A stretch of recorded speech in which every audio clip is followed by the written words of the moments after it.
We are tonight's entertainment. You can't handle the truth. The fire rises. Pizza time. You're a wizard, Harry. So it begins. You know how much I sacrificed? You think that's air you're breathing? Groovy. I don't have friends. I got family. We are Sex People! 1, 2, 3, 4! Craft Services. Hello, listeners. We're in for a special episode today. We're not talking about a commercially available film right now. We're talking about a short film that I produced, and I'm excited to blatantly shill for something that I worked on. Before I can get into that, I have to tell you, listener, what I've been eating most recently. Well, listener, as of recording, it is 4:41 p.m., and the last thing I had to drink was some chai. You see, what I do in the mornings is I make 2 cups of chai, have one in the morning, and then leave the other in the fridge. And then I take it out of the fridge around 3 to 4 p.m. and heat it up for 60 seconds, and then I have my afternoon chai. I think that it horrifies my dad that I do this because I think he... the idea of cold chai, even if I'm having it hot, the idea that it was ever once cold is a little terrifying. And I think he is a big believer in fresh tea. But look, I do what I got to do. Okay, listener? And what I got to do right now is cue the intro.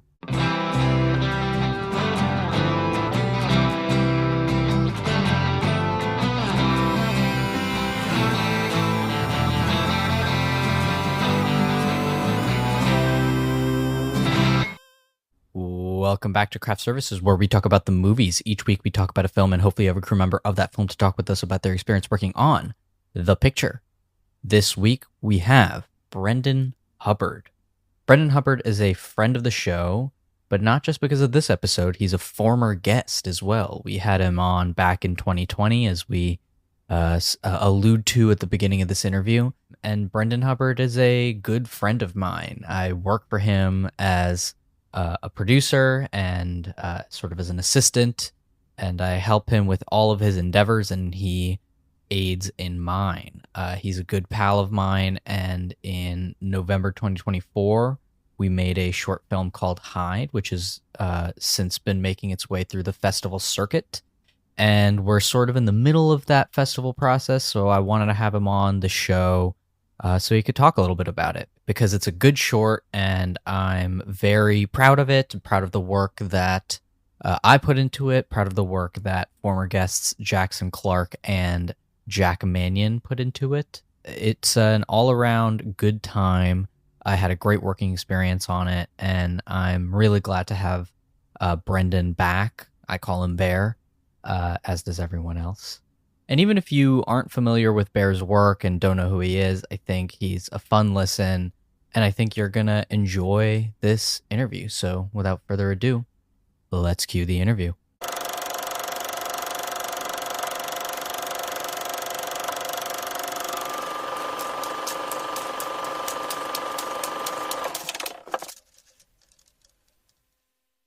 Hello, everyone, and welcome to our interview with Brenden Hubbard. He's the award-winning filmmaker that's produced films like Curfew, Before I Disappear, and Drink and Be Merry. He's also the director of our film for this week, Hide. Bear, as I like to call you, thanks for coming back on the show. Thanks, buddy. It's good to be back. It's been 6 years, 5 years. 6 years. I think we recorded with you 2020. We were wee lads. Our mutual friend Adam Volrich recommended you come on the show. You recorded an interview, and then we promptly went underground and never released that episode. Except we did, just like a few months after we recorded. I think you told Adam you thought you tanked the pod. Yeah, I think it was like 3 or 4 months went by. I was like, oh, Adam, did I like ruin your relationship with your students? No, it was, I was saying before we started rolling, you're entering the canon era of Craft Services, and you did not know what I was talking about. So yeah, I'm a big fan of Drumline. Okay. So Bear, if the audience doesn't know, we have a relationship. I like to think friends. You're also my boss, and we're on this movie that we're talking about this week. You were my boss. Colleague, you're a colleague. I'm not your boss yet. Yeah, you pay my checks though, But can you give us just a brief intro on your intro into filmmaking and that whole world? Intro into filmmaking? Oh, okay. I mean, that's a long story. I'm an old man now. But You're not that old. let's see here. I guess it would have been 2009. Yeah, basically, my now composer, Darren Morsey, who I was interning with at his recording studio, was like, hey, why don't you just learn to tune a guitar and I'll take you out next week on tour or a month or something. And then on that first tour, I met director, writer, actor Sean Christensen, who was trying to be an actor. So I was trying to help him with his reel while we were touring around. And eventually he was like, hey, do you want to come make a short film? And I quickly found out how that works and thought I'd be a big time producer. And we made a couple shorts, one being Curfew, which ended up making its way to the Academy Award, to which I learned how to do a lot of film festival coordinating and all that fun stuff, which I've since brought you into. And then, yeah, that's kind of the intro. Won the Academy Award, didn't just make its way to the Academy. Oh, yeah. So I told you I'm a little rusty, Yeah. Can you give sort of a rundown on what Hyde is about? Like, what's the synopsis for the unknowing listener? Yeah, it's basically about a father-daughter who have just, they've just lost their mother, and they're living in this day-to-day routine where it's a normal life. They can do whatever they want outside as long as you stick to these very strict parameters of basically you have to hide in your closet every night, and you have to stick to the flashlight can only be on so long. If you hear noises, you got to stay quiet. Like basically this monster comes into everyone's house every night and lives the same routine and kind of flushes its way through and out. And as long as you stick to this kind of, communist sort of vibe, the next day you just live your life and everything's fine. And, obviously things ensue and it doesn't go to plan. And I think that for you, the music world and film worlds sort of remain ever connected as they do sort of with Hyde. Can you talk about the genesis of Hyde, which is also kind of the genesis of Riverbend? I don't know how you want to get into that. Yeah, I mean, I guess as I started my career in music, which turned into movies, I'm now reverting with my career in music is becoming into my movies, I guess, a reverse. Basically, the star of Hyde is Shaky Graves, Alejandro Rose Garcia, who employs me and is my boss on the road. He's a with colleague. Shaky Graves. It's a colleague, yeah. So yeah, it was a little role reversal, but because I spend so much time in music world, I feel comfortable working with people in that world as well, and I want to bring them into my creative world. Basically, Hyde was written before Riverbend, but Riverbend takes place before Hyde. Okay, so Riverbend, for those that don't know, Riverbend is the feature version, and Hyde is the short film, which is what we're talking about today. Riverbend takes place within the world of Hyde, or I guess Hyde takes place within the world of Riverbend, and if we can ever get enough money, we'll be making Riverbend. Yeah, I think it's a sub-$1 million movie, but basically Riverbend is the prequel. So when you eventually get to see the film Hyde, which hopefully will come out by the end of the summer. Right now we're doing the film festival run. Yeah, basically Riverbend is the kind of the origin story to the monster that is in the short Hyde. Sure. And can you talk about your relationship with Brian Barnes, the writer of both Riverbend and Hyde? Yeah, that guy. Basically, I met Brian my first week of college, and we bonded. He said the words Bruce Campbell, and I went, let's talk. And then him and I just became fast friends. We lived with each other while attending Temple University. He went for screenwriting. I went for audio. And then we kind of circled back, let's say, 2016, I was in like a weird place of like, I thought I was going to be a more successful producer. And then I started taking these meetings with CAA and stuff like that. And they basically were like, no one cares about producers. You need to, write, direct, do your own thing. And that kind of spurred me to reach out to him. We ended up writing a feature film of the short we had going through the festival circuit at that time called Cul-de-sac. No one's ever read that feature. Didn't go anywhere. But the short film did really well. We played Toronto, a bunch of other spots. And then from there, I kind of spurred the idea for my first film, The Helping Hand. And then Brian and I co-wrote that, shot that in Atlanta, 2018 that did another festival run. It did about 80 film festivals, which is really nice. And then, circling back to 2 years ago when we shot Hyde, I was kind of in a similar place of felt like I was living in this routine of kind of tour life. I'd kind of put my head down and I was just working for a good 2 years straight. And kind of, he showed me this script, which had just been a finalist at Slam Dance. And it kind of resonated with me because part of always being on the road and always traveling for work, the thing that scared me most about it was just the routine of just being stuck in your own house. And I think that was the initial fear of living in that space. And from my memory, so you and I met on Drink and Be Merry, which the director of which, Adam Volerich, is also my boss, or rather colleague. And I was brought onto that movie, and you were the lead producer on that movie. And that's, how we met. And then that's false. We met in 2020 on Craft Service. But for real, we met professionally as co-workers on Drink and Be Merry. That was shot April and May of 2024, and then I believe November of 2024 we were shooting this. But I think you only really reached out to me or about this happening October, maybe September, something like that of 2024. From my memory, it all sort of came together very quickly. We used a lot of the same crew that we used on Drink and Be Merry, same camera team, and the same production designer. Can you talk a little bit about, when you were all right, I'm making my second short film, we're doing this, let's go, and what the process was sort of getting from that point to we're shooting in Texas?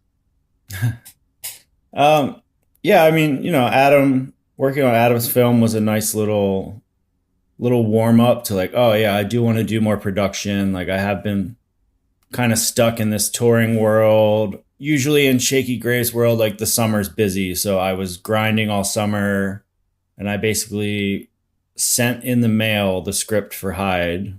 So we started a tour, and Alejandro was oh, I read the script. I'd love to do it.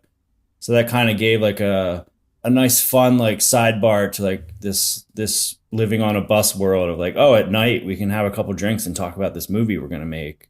Originally the plan was we were going to shoot in Los Angeles at Brian Barnes's house. He sent me photos. I had it all shot listed in my head. And then, Alejandro just had a kid, and he basically was look, I'm in, but you should really shoot it in Texas, which is probably about the time when I was okay, Parth, I need help because I need to shoot this in a month. And the plan just shifted entirely from LA to Texas. And also at the same time, my initial DP was a good friend of mine who was oh, I'll shoot it for free. I'll bring the gear, trying to pull favors to keep the cost down on a short. And then that kind of changed a little last minute, which is when we luckily brought on Jack, who had shot Drink and Be Merry. And yeah, it really, I think it came out better than it would have if we had shot in LA and I would have stuck to the initial plan.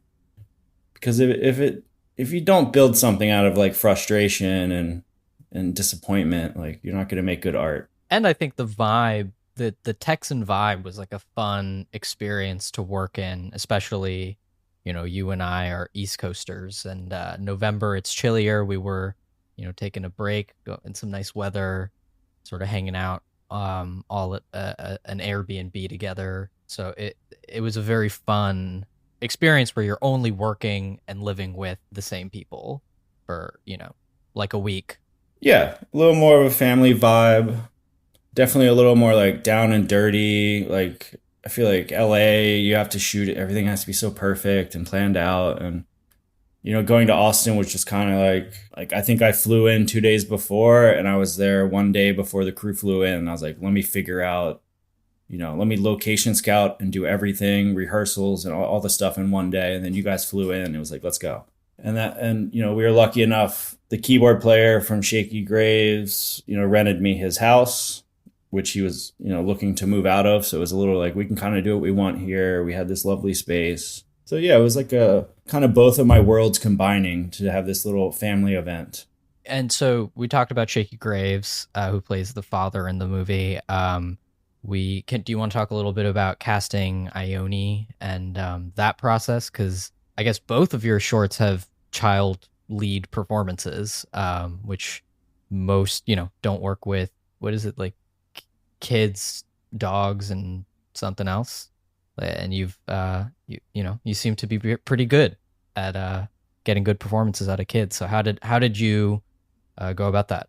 Yeah, weirdly enough, like Ione was the first tape I got. It was like my friend Sam he had shot his first feature, Love Flower, in Texas, and I was kind of like, catching up with him, and he connected me with a friend who sent me a video of Ione right away.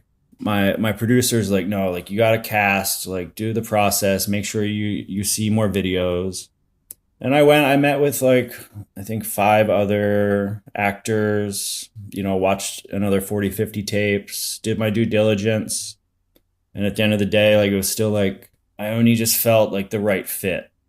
And then, I showed it to Alejandro and he was like, oh yeah, she looks like she's got a great look. Her read is pretty good. And then I put the 2 of them on Zoom and it was just magical. I was like, oh, we're going to have to rehearse a lot. And we spent like 45 minutes on Zoom, read through the script. And I was like, yeah, okay, let's shoot it.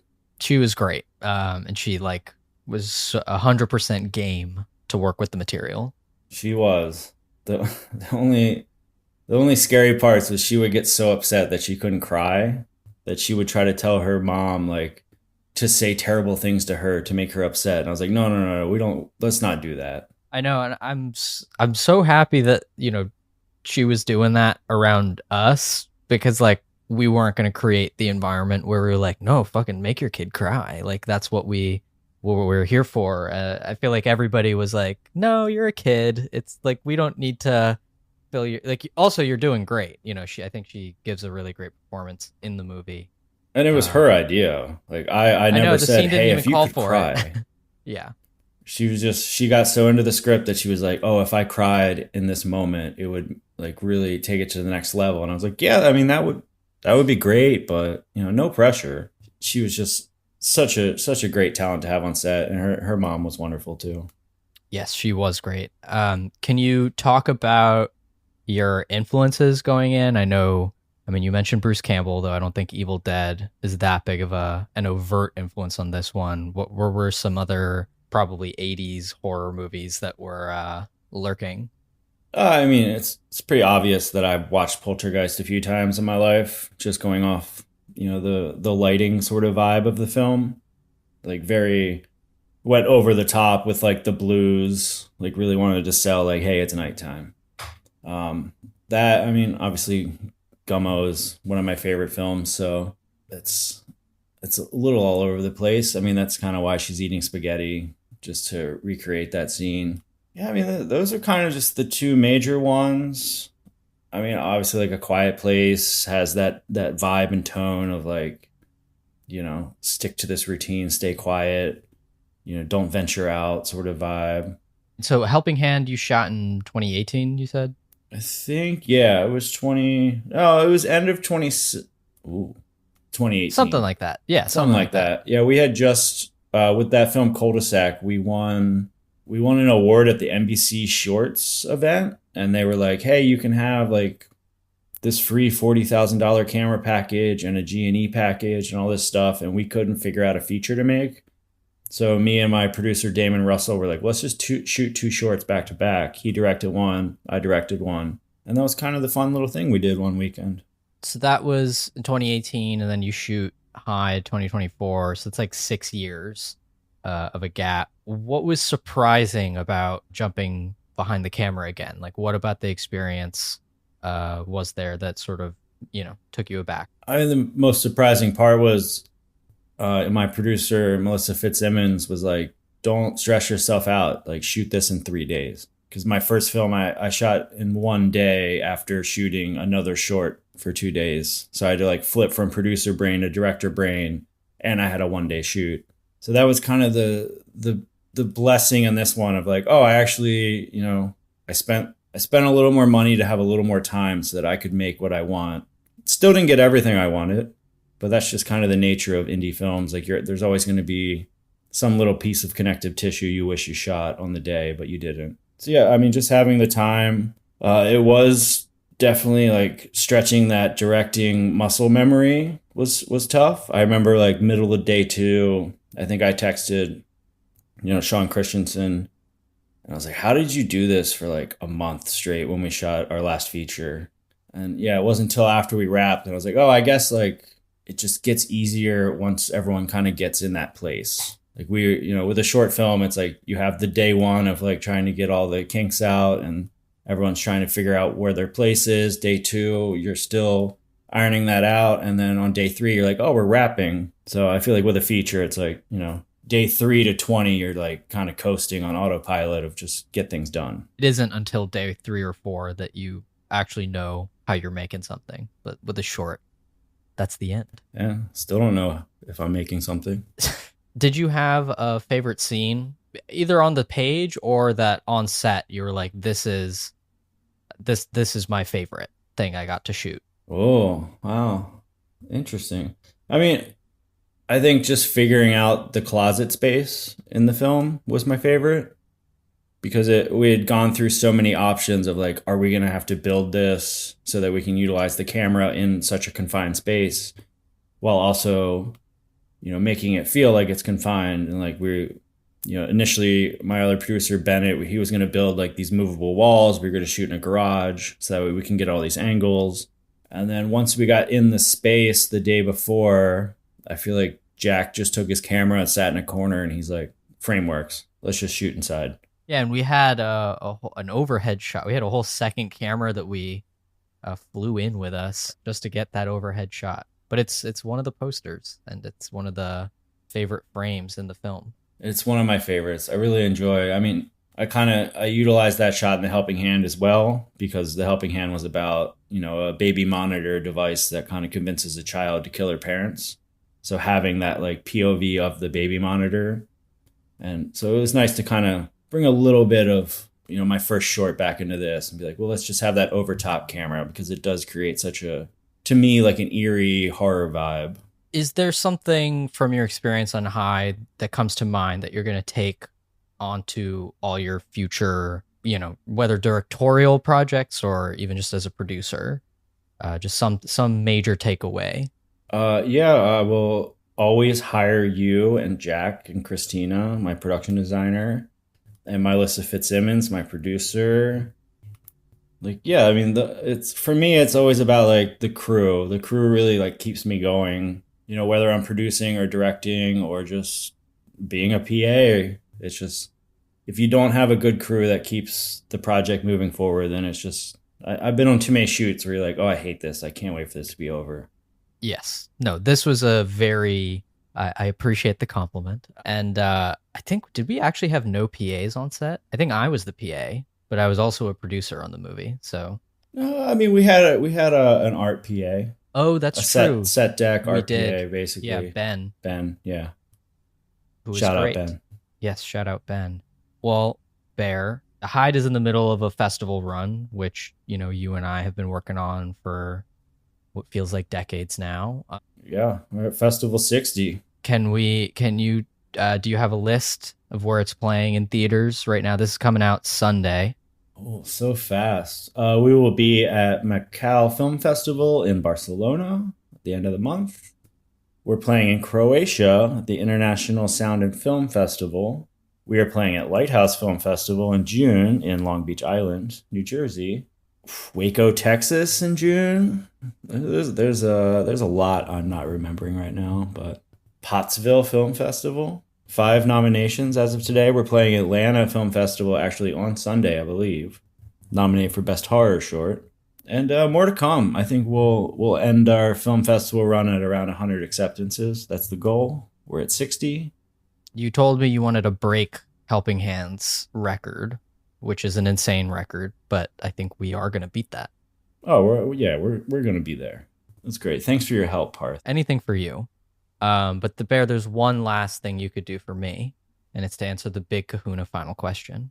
And it's actually something, even though you've been on the pod before, I don't think you've ever faced it before, because I don't think we were asking the big kahuna final question at that point. Nope, this is scary. What's the last great movie you watched? It can be a rewatch or a first-time watch, but it can't just be good. It has to be great. Well, it's a trick question because I just bought Gummo Criterion Collection Blu-ray and I had not watched it for about 10 years. Okay. And I just watched that on Sunday night. And you have a great by- Gummo shirt too, I should say. I do have a great Gummo shirt. It was unbelievable to see it on a Blu-ray. I had never seen that in my life. It's just been like terrible internet rips for a while. But I did follow that up with The Lighthouse, which I just got on Blu-ray as well. So it was it was nice to just really get dark on my Sunday evening. Well, I'm glad. Bear, thank you so much for coming on the show. Thanks Really for having appreciate me. it. Yes, so thank you everyone for listening. We've been here with Brenden Hubbard. He's the award-winning filmmaker that's produced movies like Curfew, Before I Disappear, Drink and Be Merry, and he's the director for the short film Hide. See you later, Bear. Later.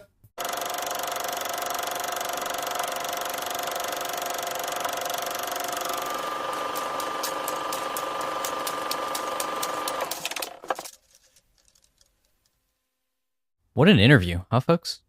Thank you so much to Brenden Bear Hubbard for coming on the show. It was a good time, and it's always fun to have a friend on as a guest, especially when they've made something that you're proud of. And I'm proud of Bear's work. He had taken a long break from directing, and I think he came back with a bang. It was really fun talking with him, and the short is not currently available online, but as soon as it is, folks, you're gonna know about it. Like I said in the interview, the short's in the middle of a long festival run right now. We're at like festival 65 or something like that, and it's been pretty successful, and it's been great to see that kind of success for Bear, for me, and for everyone that worked on the crew. Folks, this was a pretty good episode. You're gonna have more next week, Sunday. We regularly upload every week, and you can make sure to follow us on Instagram and Twitter if you want to keep updated on all of your craft services news. Please make sure to rate and review us on Apple Podcasts, Spotify, Stitcher, Pandora, etc. Really, wherever you get your podcasts. It really does help if you give us a rating and review. We look at every single one of the reviews, even the ones that aren't positive. So please make sure you do a positive one. We are also on YouTube. Folks, we've been uploading our backlog catalog onto YouTube, but we're finally edging towards the end of 2025 episodes. So pretty soon, our episodes are going to be live on YouTube at the same time as they are everywhere else, which is pretty exciting. And folks, it's been a good time talking to you all, but it's time for me to go.